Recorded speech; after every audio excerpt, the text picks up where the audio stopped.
Boa noite, meus irmãos. Agradeço o honroso convite que me foi feito para estar aqui hoje com vocês. E é realmente emocionante falar a vocês nesse terceiro aniversário da Igreja Presbiteriana de Arthur Nogueira. E muito bom ver esse congraçamento entre os membros lá na Igreja de Limeira, com os irmãos daqui e outros convidados. Meu intuito hoje é falar um pouco sobre o aconselhamento bíblico e as escrituras. Poderíamos chamar assim de uma mistura da sola escritura com aconselhamento bíblico. Mas o título do que eu vou falar realmente é: toda escritura é inspirada por Deus e útil para a correção.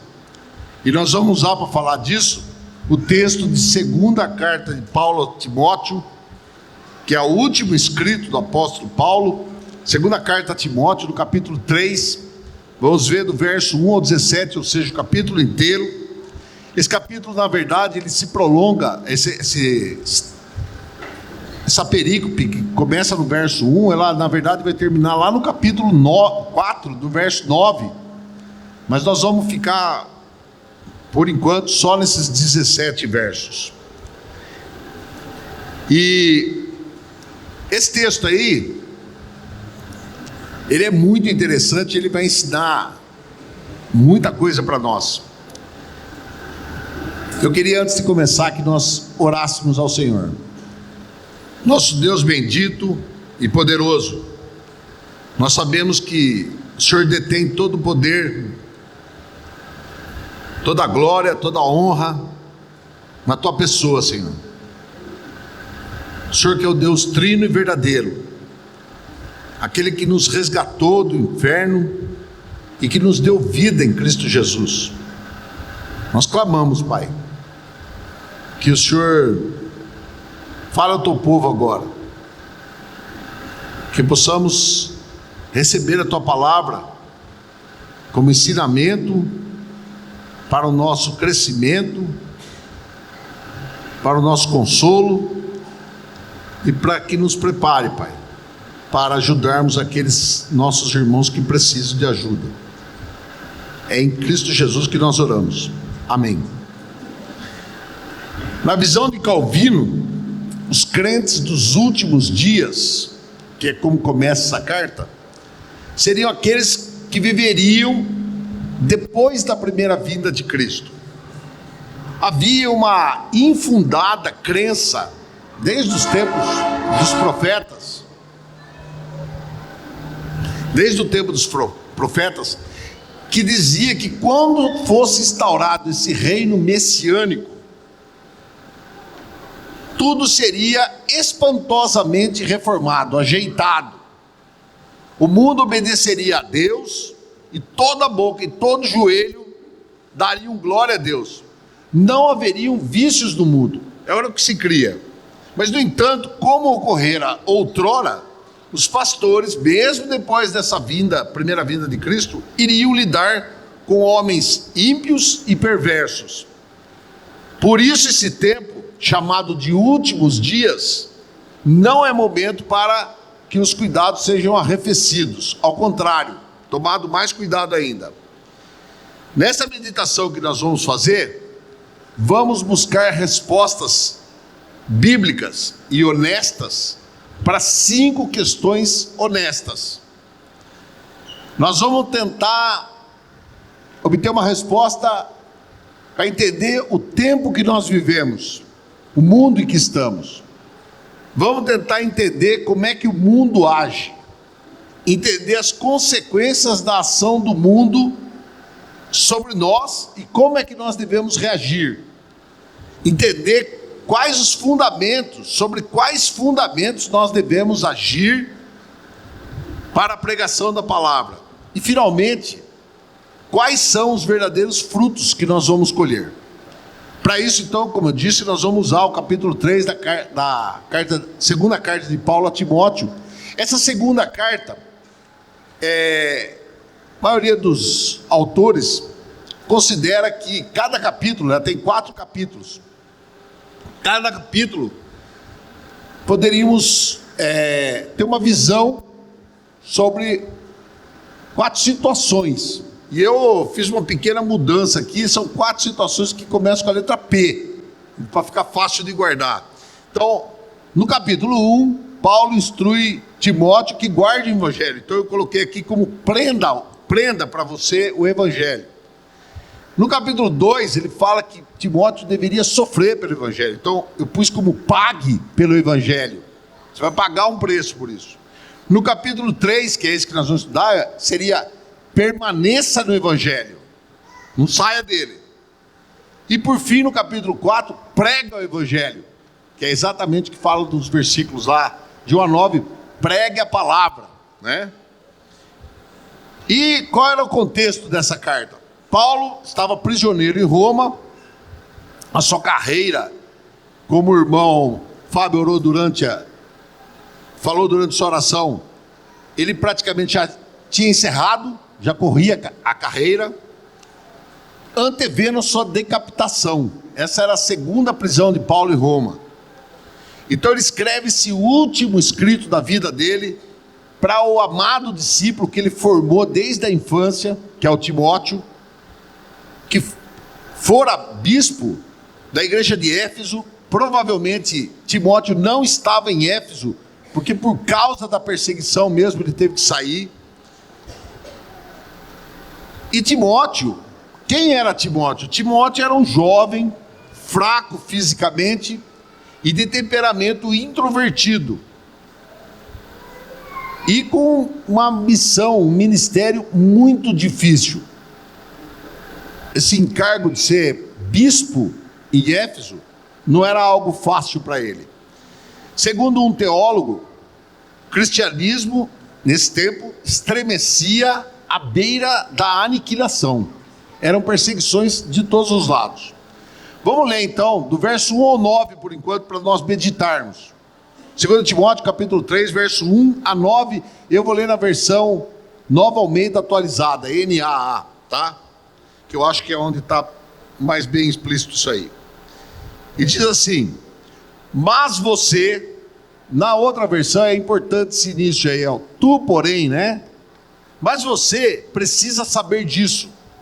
Nos últimos dias sobrevirão tempos difíceis, pois os seres humanos serão egoístas, avarentos, orgulhosos, arrogantes, blasfemadores, desobedientes aos pais, ingratos e ímpios, sem afeição natural, implacáveis, caluniadores, sem domínio de si, cruéis, inimigos do bem, traidores, atrevidos, convencidos, mais amigos dos prazeres do que amigos de Deus, tendo forma de piedade, mas negando o poder dela. Fique longe também destes, pois entre estes se encontram os que se infiltram nas casas e conseguem cativar mulheres tolas, sobrecarregadas de pecado, que são levadas por todo tipo de desejos, que estão sempre aprendendo e nunca conseguem chegar ao conhecimento da verdade. E do mesmo modo que Janes e Jambres resistiram a Moisés, também estes resistem à verdade. São homens que têm a mente totalmente corrompida, reprovados contra a fé. Mas estes não irão longe, porque a insensatez deles ficará evidente a todos, como também aconteceu com a insensatez de Janes e Jambres. Esse verso 1 e 2, quando ele começa lá, saiba porém isso, ou tu porém saiba disso, ele vai explicar para Timóteo que sobrevirão tempos extremamente difíceis, que na verdade já estavam difíceis, não é que viriam tempos difíceis, já estava muito difícil, porque como eu disse, próprio Timóteo não deveria estar mais em Éfeso. No capítulo 4, ele manda Tíquico, fala que tinha vindo de Éfeso, portanto, pouco provável que Timóteo estivesse lá. Ele, Paulo, já estava em cadeias, e havia uma oposição crescente e pela carta mesmo nós podemos ver que o próprio diabo estava sendo implacável. Só que é interessante, Paulo está chamando a atenção de Timóteo, olha, saiba disso. Só que o Timóteo já sabia, ele já sabia, porque ele estava sofrendo isso. Então por que dizer isso? Estou falando um negócio para você. Tá, mas eu já sei disso, qual que é a novidade? Por que adverti-lo de forma tão veemente? Na verdade era para que Timóteo não ficasse silente, quieto e inoperante diante desse perigo. Tais perigos estavam à volta das igrejas daquele tempo e certamente estão à volta da igreja de hoje também. Então essa advertência, você saiba disso, serve para nós. Serve para nós. Timóteo, bem como hoje em dia, temos que entender que devemos nos refugiar nas verdades do Evangelho. E é isso que Paulo vai recomendar a ele, até o final do capítulo vocês vão ver isso. Que é a recomendação para nós. O Evangelho, as Escrituras, elas são o nosso refúgio. E o que de fato seriam esses últimos dias? Sem dúvida, seria o tempo entre a primeira e a segunda vinda de Cristo. Os últimos dias começaram com a primeira vinda e agora estão correndo até a segunda vinda.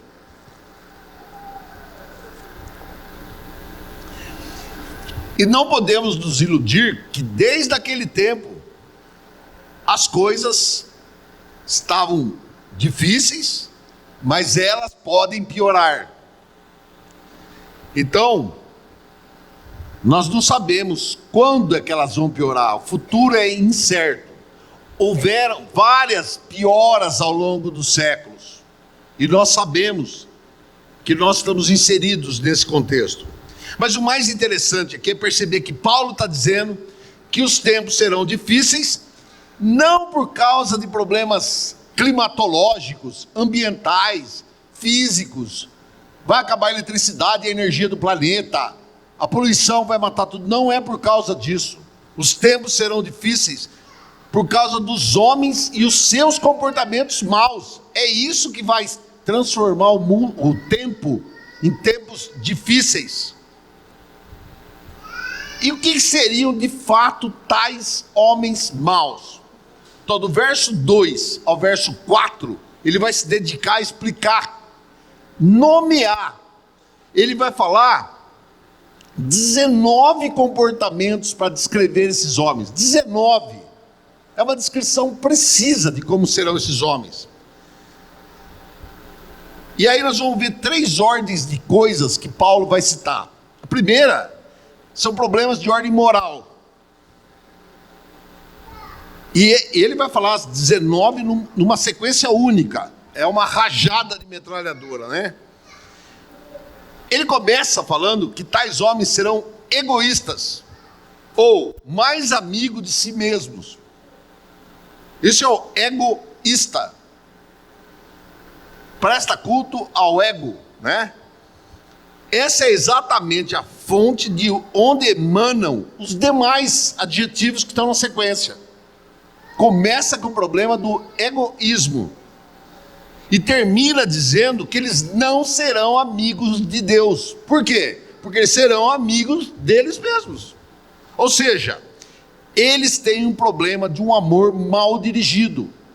Seus afetos, seus amores não estão centrados onde deveria ser.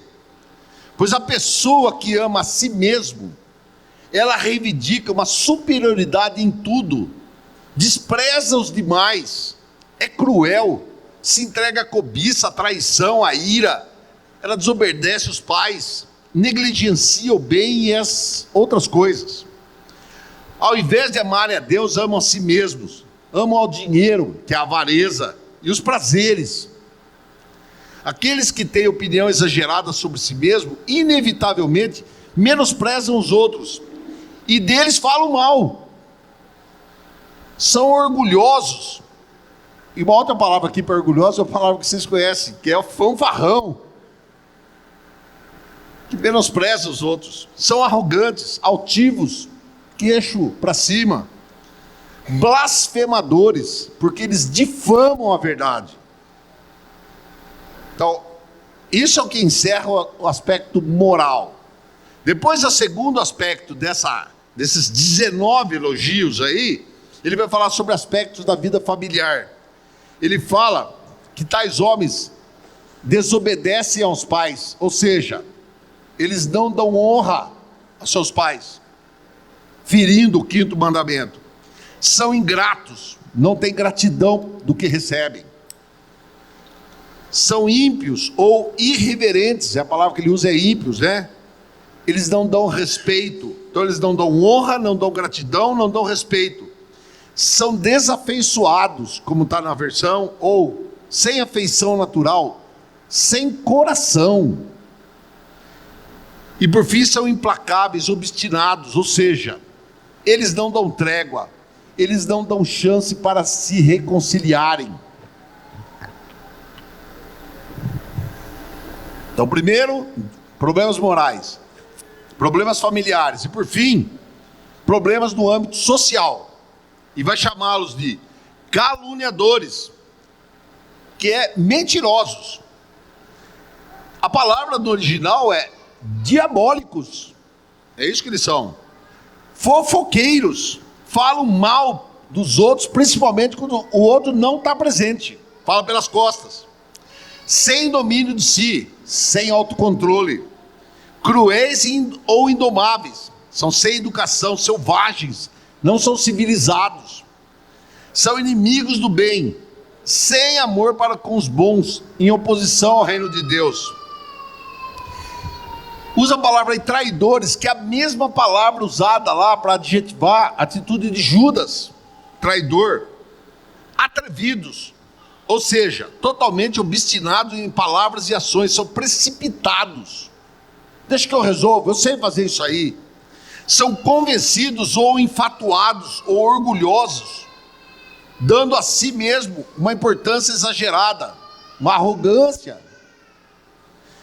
Exatamente como começou a lista. Um egocentrismo sem Deus, com autocentralidade, autojustiça, autoengano. É isso que caracteriza os tempos difíceis. Essa descrição do comportamento humano, uma descrição pormenorizada, torna as relações interhumanas muito complicadas e por vezes insustentáveis. Mas como é que nós vamos solucionar isso? Puxa, que situação tão difícil e calamitosa. Como vamos lidar uns com os outros? Isso aqui que nós lemos aqui, no verso 2 a 4, é o que nós vivemos na sociedade hoje, no século 21. É isso que os homens são. Somente o Evangelho, a Escritura, promete um novo nascimento, uma nova criação, o que implica numa mudança radical de egoísmo para altruísmo, uma verdadeira reorientação de mente e conduta da vida, centrada em Cristo e não egocentrada, Cristo-centrada. O verso 5 é interessante, vou repetir aqui o verso 5. Tendo forma de piedade, mas negando o poder dela. Fique longe desse também. Ele está falando aqui desses que têm uma falsa piedade, tendo forma de piedade. Veja que ele está falando, afaste desses também. Ele já não está falando do futuro, ele está falando do presente lá do Timóteo. Tais homens que têm uma forma de piedade, e aqui ele está invocando um comportamento religioso. Tais pessoas, como foram elencadas, podem apresentar um estilo de vida religioso, quer dizer, elas têm aparência de piedade, só aparência, mas a piedade não está no coração delas. No Antigo Testamento, nós vemos relatos dos profetas lá, em Amós, em Isaías, por exemplo, há essa falsa piedade presente lá. Jesus mesmo no Novo Testamento vai falar de tais pessoas, falsamente piedosas. E a imoralidade, e nessas pessoas, a imoralidade frequentemente entra dentro das suas práticas religiosas. Eles tinham aparência de piedade, mas não tinham o poder da piedade. Aparência externa sem uma realidade interna. Religião sem moral. Obras sem fé. A verdadeira religião que nós extraímos das Escrituras, nos fala que nós temos que combinar forma e poder. É uma via de mão dupla. O interior acompanhado de ações externas. E o exterior acompanhado de um coração contrito. Tem que ter os dois lados. E isso é expresso em cultos públicos na comunidade como consequências no comportamento moral nosso. Ou seja, nós não podemos ter só religiosidade e virmos aqui aos domingos nas igrejas e isso não mudar a nossa vida lá fora. Por isso a instrução, foge desses também. Por quê? Porque tais homens negam a antropologia bíblica, ou seja, enxergam o homem como a ciência o descreve. O homem, como eu disse hoje na aula de manhã, para a ciência ele é apenas um macaco que fala. Mas para a Bíblia ele não é. Para a Bíblia ele é o top da criação. Ele tem a imagem e semelhança do Senhor que o criou.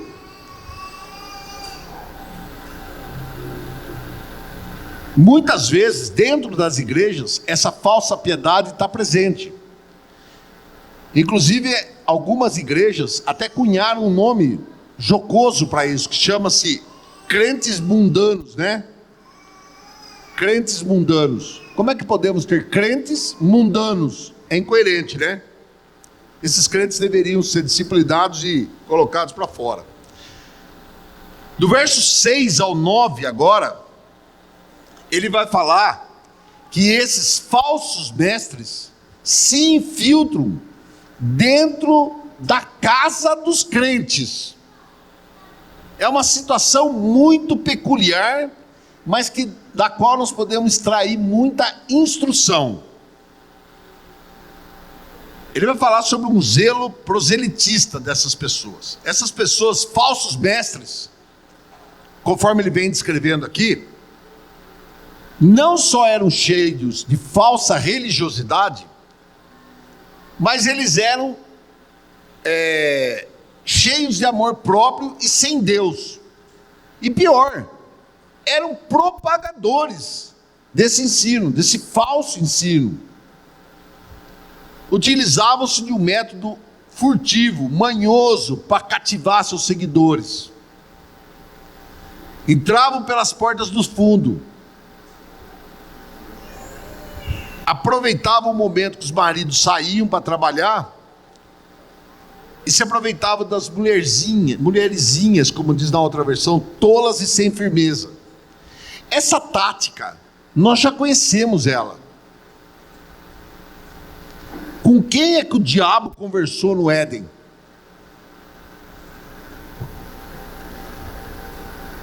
E essas mulheres, a palavra fala aqui, no verso 6, olha que interessante, que são levadas por todo tipo de desejos.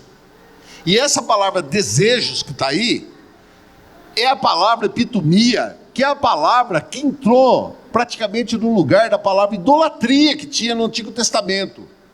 Lembra que no Antigo Testamento tem um monte de vezes a palavra idolatria? Deus está preocupado que o povo não vá atrás de outros deuses.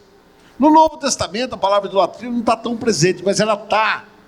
É como se ela tivesse sido substituída por essa palavra epitomia, que fala a respeito dos desejos mais íntimos do nosso coração, a lascívia do nosso coração. Desejos arraigados lá dentro de nós. Por isso, essas pessoas que têm essa fraqueza moral arraigada em si, são vítimas mais fáceis dos falsos profetas. Era uma fraqueza moral mesmo. E os seus pecados eram um pesado fardo. E justamente é aí que os falsos profetas aproveitavam e tocavam justamente o seu sentimento de culpa. Hoje nós temos isso muito bem estabelecido dentro da igreja, através de ensinos não bíblicos, que as pessoas veem na internet, por papas lá, que falam de relacionamentos humanos, com ensinamentos que não tem nada a ver com a palavra de Deus. E muitos que não estão solidamente alicerçados na palavra de Deus, caem naquela conversa e partem atrás desses falsos mestres. Isso hoje está muito mais intenso do que estava naquele tempo lá, porque hoje isso aí está dentro do nosso celular. Eu estou esperando lá o dentista me atender, eu estou escutando essa abobrinha aí, isso está falando na minha cabeça. São falsos mestres, que aproveitam-se de fraquezas morais que nós temos. E quanto mais fracos formos, mais influenciados seremos por isso. E eu sei o que eu estou falando, porque eu tenho vivido isso. Quando eu faço aconselhamento, converso com pessoas que ficaram convictas de ideias antibíblicas. Mas de onde que você tirou esse ensinamento, meu irmão? Não, eu li lá num artigo, eu vi um neurocientista falando isso na internet, eu vi um fulano lá, um rabino, não sei quem lá falando isso. Então, essas mulheres, como está no texto aqui, elas tinham uma certa confusão mental e, portanto, fáceis de serem enganadas. Então, além da fraqueza moral, havia uma fraqueza intelectual. O Stott fala que elas eram como barcos instáveis, jogadas ao vento. E é interessante, olha que frase sensacional que está aqui no texto.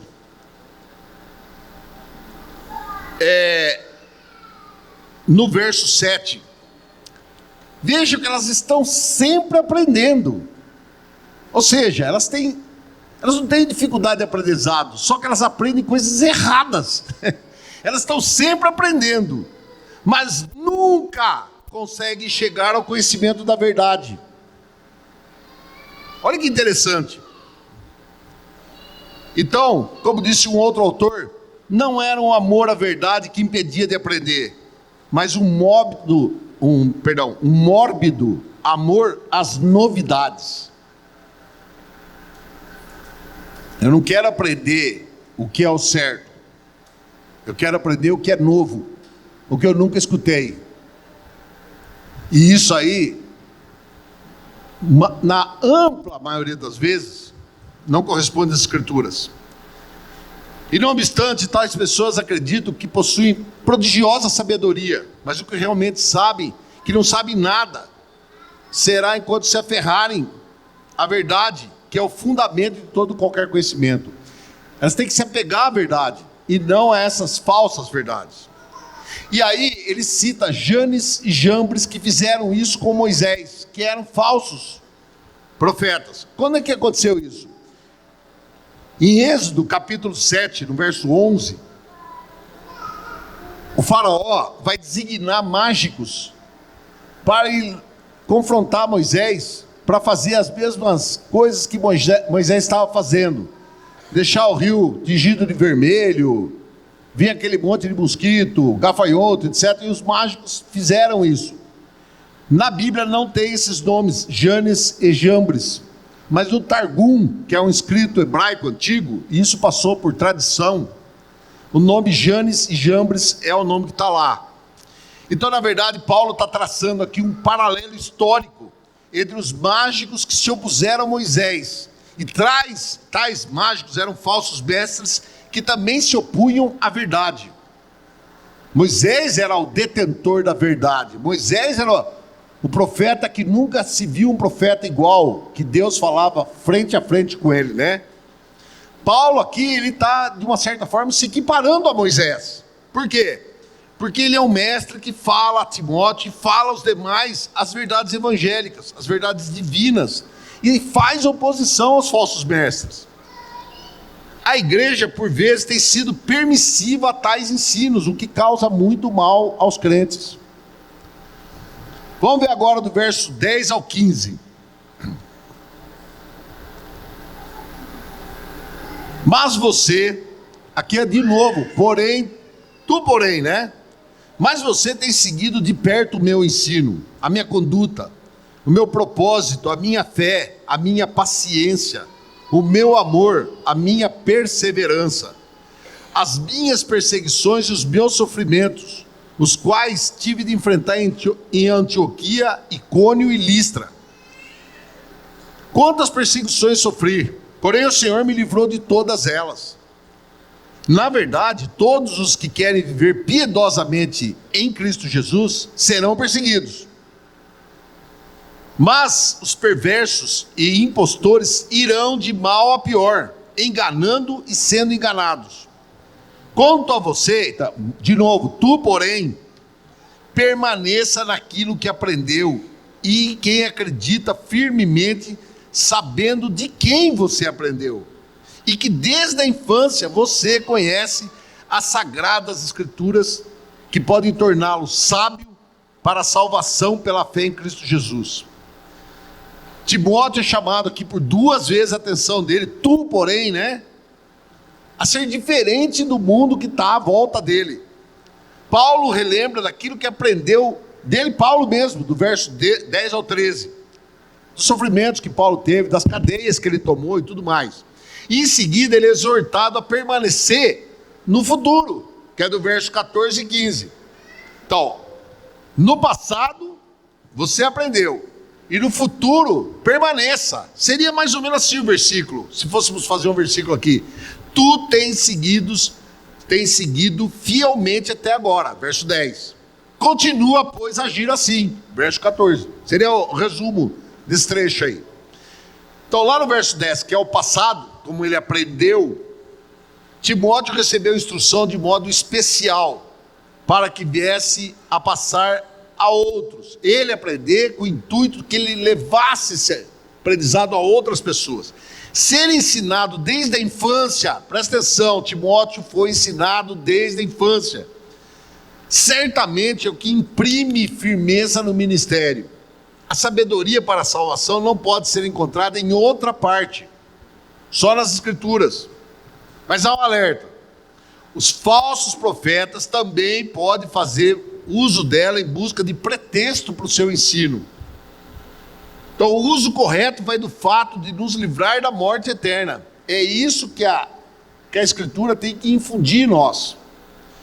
E essa ideia do futuro, permaneça nas Escrituras. Tu, porém, permanece nas coisas que aprendeste. Não saia fora desse trilho. Mesmo com o crescimento da impiedade na sua volta, Paulo pede que Timóteo se firme naquilo que aprendeu e acredita de modo firme. E é a sua regra de fé e prática. Quando nós fomos recebidos na igreja, essa foi a pergunta que foi feita para nós, a primeira delas. Você confessa a Deus como Senhor da sua vida? A palavra de Deus é a sua regra de fé e prática? Se queremos permanecer firmes em Cristo, devemos desaprender tudo quanto aprendemos a parte dele. Ou seja, a nossa epistemologia, aquilo que tem valor de ensino para nós, tem que mudar. Qual que tem sido a fonte da verdade para nós? Que lugares você tem bebido sabedoria? Da onde você tem extraído sabedoria para a sua vida? Eu já vi crente extrair sabedoria do horóscopo. Então não é possível. Ou de alguém que fala coisas que não tem nada a ver com os princípios bíblicos. É só ouvir alguns minutos, você percebe que a pessoa está indo por um outro caminho. Então essa passagem, ela nos ensina, e aqui nós temos que prestar atenção nisso, que devemos exercer a mesma preocupação, tanto para que se evite a falsa segurança em questões indefinidas. Vocês lembram da pandemia? não faz muito tempo, né? Quantas coisas foram faladas, tidas como exatas, que hoje nós estamos vendo que não tem nada de exatas. Foram falácias, que buscavam interesses diversos. Nossa, mas você está falando, então você está defendendo a incredulidade total na ciência? Não, eu não estou defendendo a incredulidade total na ciência, não é isso que eu estou falando. Eu não sou um negacionista, mas eu não posso ser leviano. Eu não posso ser alguém que escuta o canto lá do encantador de serpente e passa a entender que aquilo é o fundamento para a minha vida. Temos que ter discernimento. Aliás, isso é uma coisa que eu aprendi, acho que já até comentei com alguns aqui da igreja. Eu aprendi o que é discernimento. Discernimento é a capacidade de nós diferenciarmos o que é certo do que parece certo. Isso é discernimento. Tenho orado diariamente ao Senhor que me dê discernimento. Discernimento espiritual, inclusive.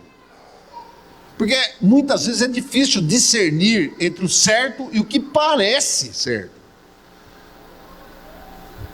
Então, todas as coisas que os homens ensinam, nós temos que, diante delas, sustentar com a verdade de Deus com inabalável firmeza. Também aprendemos que devemos acrescentar à nossa fé o discernimento que nos possibilita distinguir a palavra de Deus da palavra do homem, de modo que não aceitemos, sem critérios, tudo que nos é oferecido. Nada é mais estranho à fé do que uma credibilidade simplória, que nos convida a aceitar tudo indiscriminadamente, não importando qual seja a sua natureza ou fonte, pois o principal fundamento da fé é sabermos que ela tem sua origem e autoridade em Deus.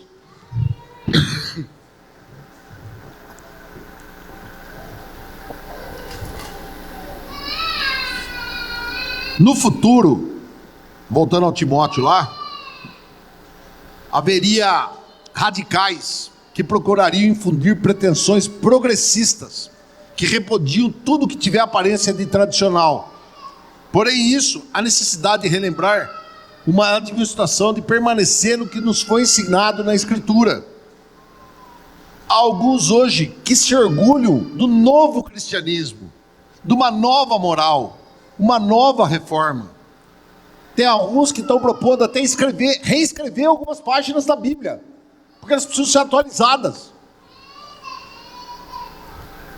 O apóstolo João nos adverte a permanecermos na doutrina de Cristo, pois quem não permanece na doutrina não tem a Deus.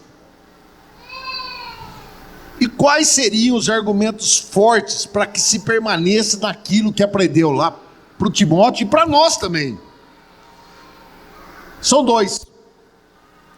Ele sabe de quem aprendeu. Você sabe quem tem ensinado para você as doutrinas, as sagradas letras? E segundo, a própria harmonia das Escrituras. Ele tem estudado as Escrituras, concílio de livros e mestres, etc., e visto que elas são suficientes e autoritativas, que há inerrância bíblica. E no verso 15, ele vai falar que as sagradas letras podem tornar-te sábio para a salvação. A Bíblia é essencialmente um manual de salvação. O intento maior não é nos ensinar ciências. Se você quer aprender ciências, vá estudar ciências sozinho. Não precisa da Bíblia, não é um livro de ciências. Quer estudar ciências, compre livro de ciências e vá fazer curso. Isso pode ser feito por cada um de nós. Mas o propósito da Bíblia é ensinar fatos para salvação, que somente Deus pode revelar. Ele nos dá uma cosmovisão divina. E eu acho interessante, só um parênteses aqui, Quando falamos em cosmovisão, e eu tenho alguns livros sobre cosmovisão, já estudei alguma coisa sobre isso, e a maioria dos autores fala que cosmovisão é o óculos que nós pomos para enxergar o mundo. Eu sou como um determinado autor lá que defende a ideia mais radical ainda. Cosmovisão não seria o óculos que eu ponho para ler o mundo. Cosmovisão é o meu olho. É o meu próprio olho. Como é que eu enxergo as coisas? E tem até uma piadinha que ilustra bem isso, que eu acho muito legal. Num lago lá havia vindo 2 peixinhos novinhos, conversando, e aí passa um peixe mais velho e fala: bom dia, tá boa a água hoje, né? E vai embora. Aí os peixes mais novos, um olha para o outro: água? O que é água? Eles estão imersos na água. Eles não sabem ainda que estão lá na água, né? E nós estamos imersos no mundo, numa cultura, e muitas vezes não percebemos que no que estamos imersos, né? Então, a Bíblia vai nos dar uma cosmovisão cristã. A Bíblia nos ensina a salvação pela fé em Cristo Jesus, por meio de Cristo Jesus. Portanto, a Bíblia, tanto no Antigo quanto no Novo, ela é cristocêntrica. Além disso, além da doutrina, a Bíblia, ela mira na conduta de vida de cada um de nós. Os falsos mestres, eles separavam essas duas coisas. Ensinamento de doutrina é uma coisa, vida é outra. Eu leio a Bíblia lá aos domingos, mas eu vivo como eu quero durante a semana. Errado. Doutrina errada, vida errada. Doutrina correta, vida correta. É isso que Deus usa para levar o homem à maturidade. A razão de toda essa demonstração e cuidado a ser dispensado à igreja está proclamado de um modo inequívoco no verso 16 e 17. Vamos ler lá, um texto conhecidíssimo dos irmãos. É como ele termina o capítulo. Toda a escritura, e aqui toda a escritura é o seguinte: toda a escritura é a Bíblia integral, inteira. Tá? Só a Bíblia, só a escritura. Toda a escritura é inspirada por Deus e útil para o ensino, para a repreensão, para a correção, para a educação na justiça. Para quê? A fim de que o servo de Deus seja perfeito e perfeitamente habilitado para toda boa obra. O que é que pode mudar a nossa vida, transformar, nos preparar para a vida, nesse mundo que nós vimos que os homens são hostis? Palavra de Deus. Qual é então a origem das escrituras? E qual é o seu propósito?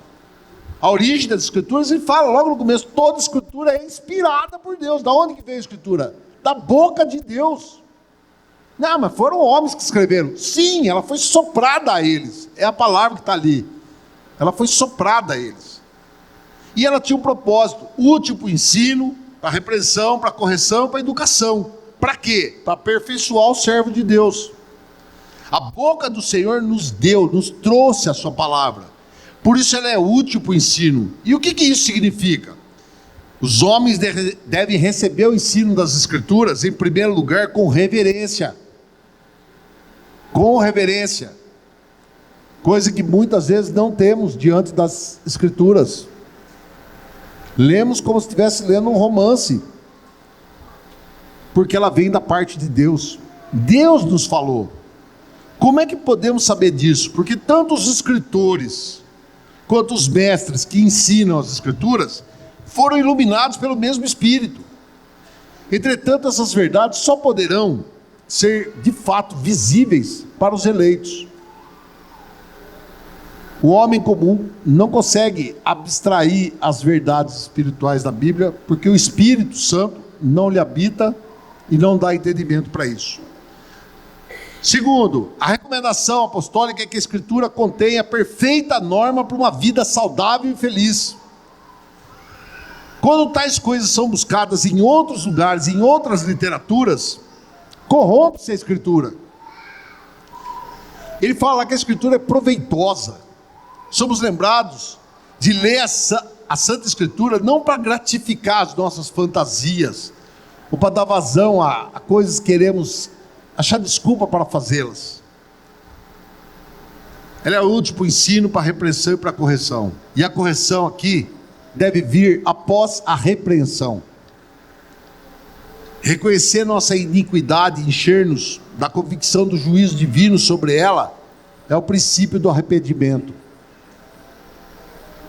Esse é o papel do conselheiro bíblico: ajudar o aconselhado a reconhecer sua iniquidade, seu erro, e apontar para Cristo como o caminho aonde ele vai buscar restauração, obter restauração do seu problema. Por isso as Escrituras e o aconselhamento bíblico, que andam juntos, são redentivos.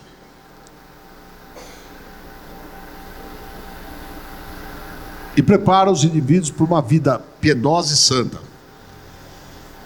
Encerrando, queria falar um pouquinho de aconselhamento bíblico para vocês.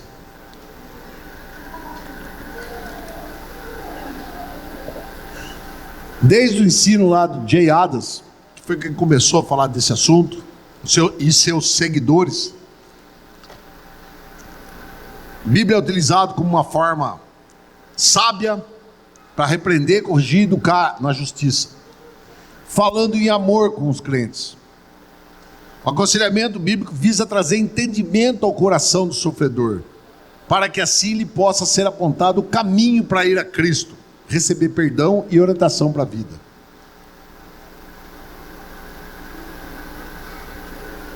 Muitos irmãos nossos têm dificuldade num ponto, e aí nós invocamos a presença do Espírito lá durante o aconselhamento para que aclare as ideias, para que a palavra de Deus nos aponte que muitos de nós cometemos um erro bastante comum, que tem a ver como consequências daqueles 19 adjetivos lá no começo, que é o tal do gerenciamento de pecados. E isso nós precisamos tomar cuidado, porque está ainda dentro da igreja. O que quer dizer gerenciar? Coordenar uma empresa, uma companhia, um negócio, como se fosse um administrador, um gerente.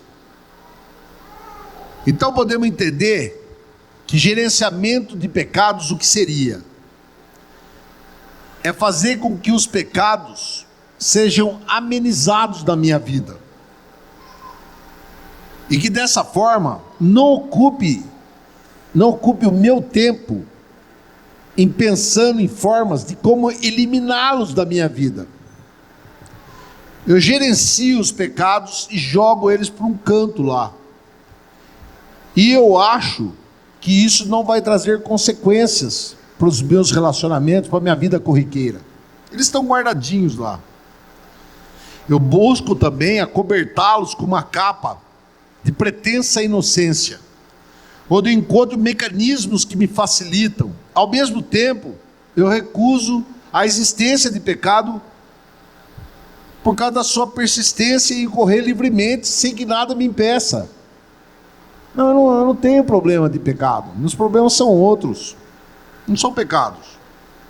Gerenciar pecado é tratar a guerra com Deus como algo leve, não incomodativo, como algo que não está fora do alvo, como algo que não deveria estar completamente fora da minha vida.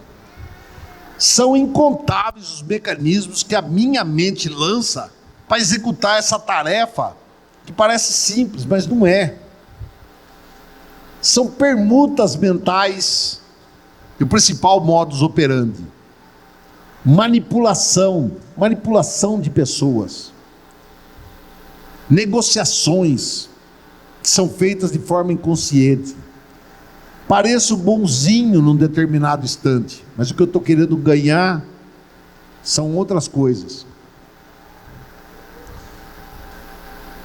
São pequenas batalhas e conchavos feitos com a única intenção de poder pecar e continuar pecando, sem que nada impeça essa perpetuação. Mesmo o pretenso arrependimento que às vezes acontece é uma fraude. É como dizia o Jack Miller: nós precisamos aprender a nos arrependermos dos nossos arrependimentos, porque eles são falsos, fajutos.